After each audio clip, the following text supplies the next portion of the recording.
Okay, let's talk about first how you get in this thing. Okay, so to enter, you may or may not need a key. On our disaster scenes, I would encourage you to have a key. Have a Bobcat key right here on this. But the interesting thing, the only time you're going to need this key is to get into this unit. And once you're in there, it's a keyless system inside there, so you do not use this key to actually start this on the T76. This is our series machine, and I really love this. This is a huge difference from the old Bobcats that I'm familiar with from we started out back in the 80s. So, but anyway, you just click it open and it opens, and it's on a hydraulic, so it kind of opens up, and then you can step in there. This is one of the taller attachments that we have on this, and it's pretty high up. One of the things that I have done for space for my older people is when I put the bucket all the way down at the back, I just tilt the front up a little bit because it kind of gives you a step. You can tilt up a little bit more and it doesn't interfere with it opening the door. So you have to notice though, there's not a lot of space here. So if you get up too high, your door will not open very well. So don't put it too high. I like, just for safety purposes, to always put stuff back down. Make sure that, like with this, your tines, your claw is all the way down.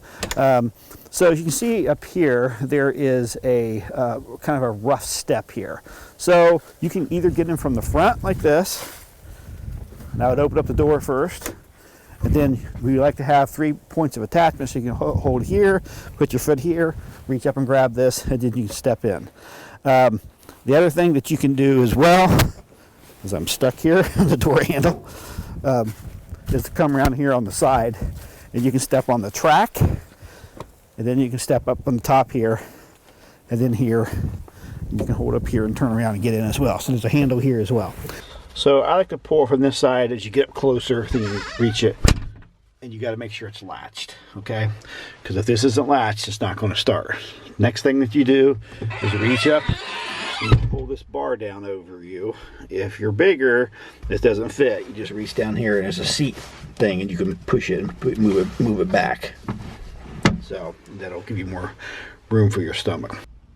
Okay, you're seated. You want to start this thing. Like I said before, there is no key anywhere in this sucker. So the keys are all laying in there. How do you start this? Well, you have a start button right here. Let's push and see what happens. Going to get this obnoxiously loud beep. It's going to ask you for your key code to get in there. You can push it and start it and see what happens. Nothing. Because it's asking you for your key code. Put your key code in, then we can do something. So then you go back and touch the start button. Okay. It's actually really quiet. We're pretty shocked. So let's say we want to start. One of the things you will get when it's cold, it won't run for a little bit. So it actually, you have limited capacity in it. So you have to let it warm up for a little bit. So let's say I want to go now. Okay. Oops, not doing anything with the buckets. Why won't the buckets move? Will this go? Nothing going. Okay, why won't this go? Okay, let's go back and look at it.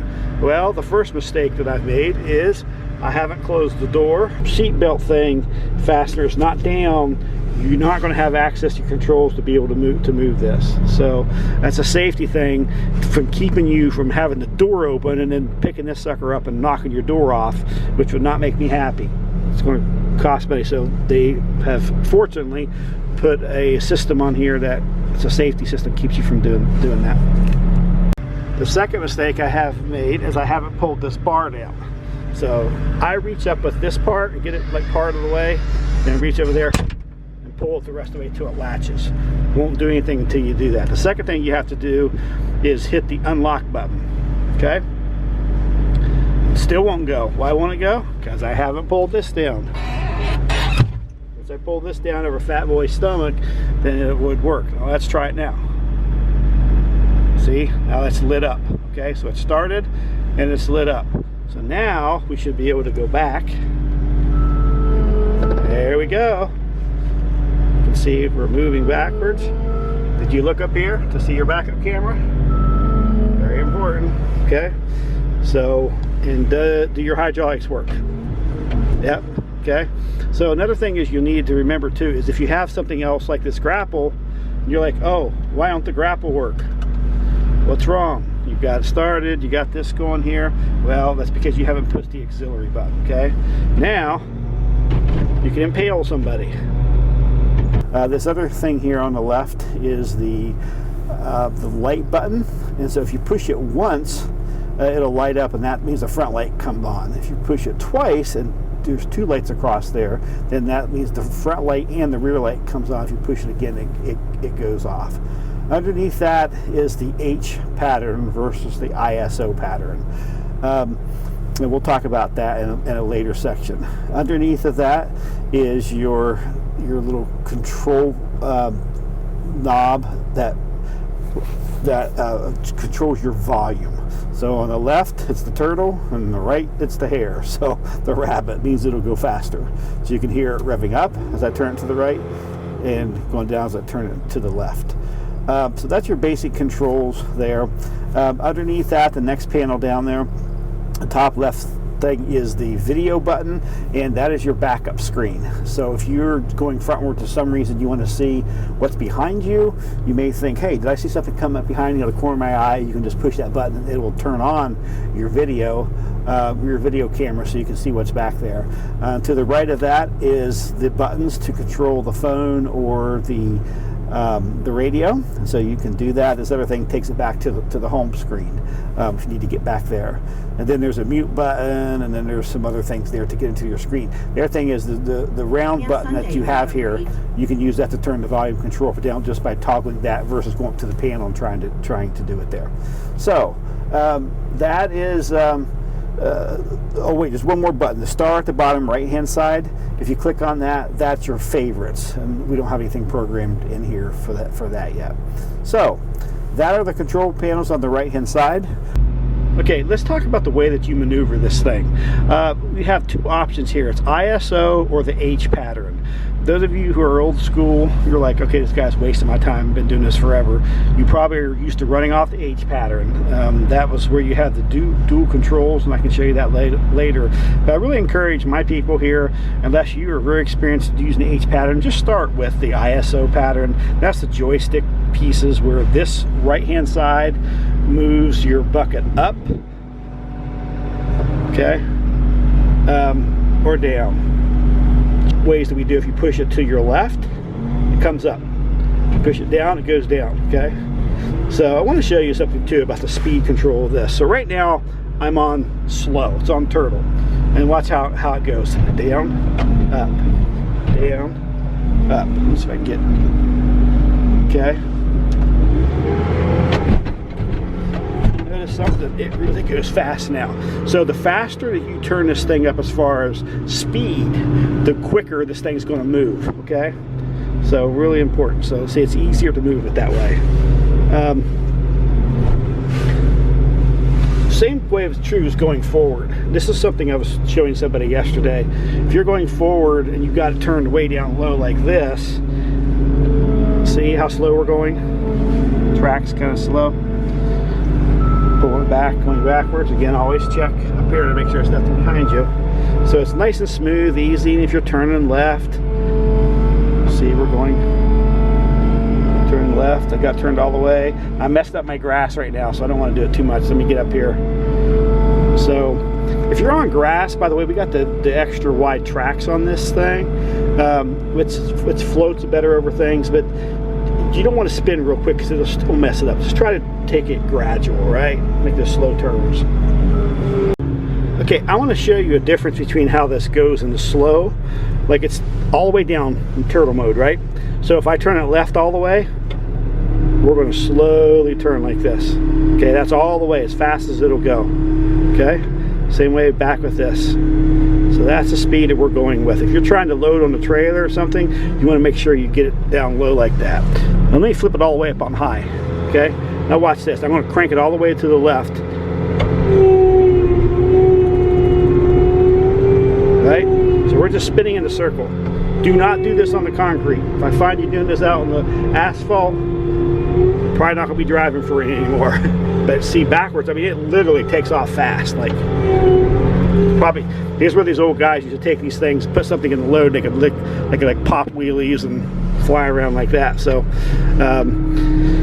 so just remember that the faster it is, the quicker it moves and turns. Now you can control that on this panel here, but you can turn some of the sensitivity down a little bit. So we actually have a setting on this that we're going to set. So if you're a newbie, I'm going to give you a control that's turned down, so you can't have full access like me and my manager does on this thing.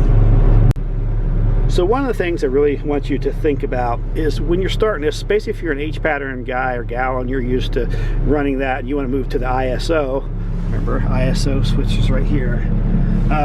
What my recommendation is so you don't forget what's what, is just take your right hand and just sit on it. Put it down somewhere where you can't access it, okay? And that will force you to use this. And what's the thing that I kind of started at first starting this that I got a little confusing is when you're backing up and you're turning. It seemed counterintuitive to me. But it makes sense. If you just push it to the left, it's going to go left still, you know, kind of same way if you're going up here, it turns right. But my brain kind of felt like it needed to go the opposite way. So anyway, for some reason, so just going backwards, you know, if you want to go left, you just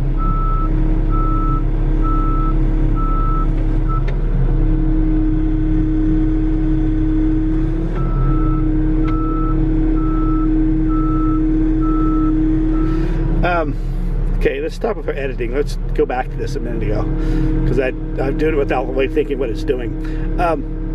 So when you're going forward and your forward movement and you push right, it's going to go right to the bucket like that, okay? If you're going backwards and you push to the right, the bucket's still going to turn right, okay? So just remember, whether going frontwards and you're going right, or you're going backwards, you're going right, it's still the same way. So in your brain, if it's like mine, it kind of felt like when I was going backwards, I somehow needed to turn left to go. I don't know why, but anyway, that's just the way that goes. Okay, let's talk about throttle control for a second. There are two, looks like they're big pedals. Those are only foot pedals. There's nothing, they're just foot rests. They don't move. Okay, this moves. So if you can hear the motor revving up, when you push on that, like if you're just going along at a slow speed, all of a sudden you need to speed up for some reason, you just push that and it'll run up there, versus leaving on this. And also there's a control one here as well, where it automatically goes into idle, and I have it set for after 5 seconds. If you're sitting here and you're not using it, it'll go into the low mode, so you're not wasting gasoline, or not gasoline, actually diesel fuel. And it's the same way. There's an automatic idle up, like throttle up, so whenever all of a sudden you start pushing it, it'll go back up to the higher speed if you put it on that as well. So let's go around back. I want to show you how to pick up a log using these see how it automatically idled down? I don't know if you heard that. Okay, see, hear that? So idled down because I wasn't using it. So when I start it, see, it automatically starts up. So I just got it set for that because I like that. So what I'm going to do is, I forgot my tripod thing over here, sitting over here on our cart. So I want to get out of here. So what do? Let's see what happens. If you raise this up, what does happen? Well, okay, it's up. It didn't shut off, but can you move? Nope. See, won't let you move. Won't let you move. Why? Because your seatbelt thing's up. Won't let you put that bucket up or put the bucket down. So that's what's important to know. It's not going to let you get out of there doing that. So you can actually open the door. See, it shuts down if you do that. It doesn't shut off, but so I'm going to close this back up, rev back up, put this back down, then you can lower. Then you can lower. You got to put this back again, and then you can lower your bucket. So, got a phone call coming in. Let's see who this is. Okay, got a phone call, interrupted me. So I went out of here. Let's see. Oh wait, nothing's working with this. It's beeping, but it's not going backwards. Nothing's happening. What? Two problems. Door's not latched. and this bar is not down, right? So it's not going to do anything. So it's safe to get out of here. Okay, so I need to get out and do this electric fence here. So what am I going to do? Let's see what happens if I open the door. What happens with this panel? Okay, it gives you a warning saying the door is open, right? But see, I got a problem. I didn't put this down. So it's like, okay, wrong order. Let's close this up. Let's put it all the way down. Okay. Now it will let you, it's all the way down, it's just tilted up. So you can do that, but I go ahead and put it all the way down because it's much easier to get in and out of, right? And so I open up this door. Okay. So push on the parking brake. Open this up. Okay. Fortunately, everything's locked. If you didn't, guess what would happen? I just would have lost the door, right? But it locks it, so that's a great safety.